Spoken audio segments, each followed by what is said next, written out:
sweet silver bells all seem to say, throw cares away. Christmas is here, bringing good cheer to. പ്രിയപ്പെട്ടവരെ, ബേത്ലഹേമിലേക്കുള്ള യാത്രയിൽ വിശുദ്ധ യൗസേപ്പ് പിതാവിനെ നമുക്ക് ചേർത്ത് നിർത്താം, നമ്മുടെ ധ്യാന വിഷയമാക്കാം. യൗസേപ്പ് പിതാവിൻ്റെ ഒന്നാമത്തെ യോഗ്യത സാധാരണത്വമായി.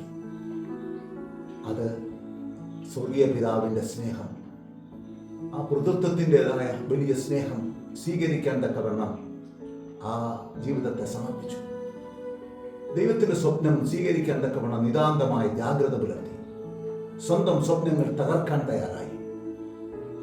അവിടുത്തെ ഹിതത്തിന് തന്നെ തന്നെ കീഴ്പ്പെടുത്താൻ, രക്തസാക്ഷിയായി തീരാൻ യൗസേപ്പ് പിതാവ് തയ്യാറായി. തൻ്റെ ജീവിതം യഥാർത്ഥത്തിൽ രക്തം ഉയർത്തുകൊണ്ടുള്ള യാത്രയായിരുന്നു. അമ്മയെ ചേർത്ത് നിർത്തിക്കൊണ്ട്, പരിശുദ്ധ അമ്മയെ ചേർത്ത് നിർത്തിക്കൊണ്ട യാത്രയിൽ അവിടെ അടഞ്ഞു പോകുന്ന വഴികളിലെല്ലാം യൗസേപ്പ് പിതാവ് എത്രമാത്രം നൊമ്പരപ്പെട്ടിട്ടുണ്ടാവും.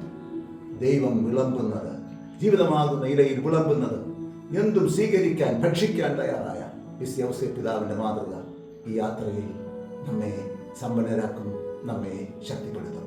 കാരുണ്യവാനായ ദൈവം നിങ്ങളെല്ലാവരെയും വഴിതെറ്റാതെ പുൽക്കൂട്ടിലെത്താൻ സഹായിക്കട്ടെ എന്ന് പ്രാർത്ഥിക്കുന്നു.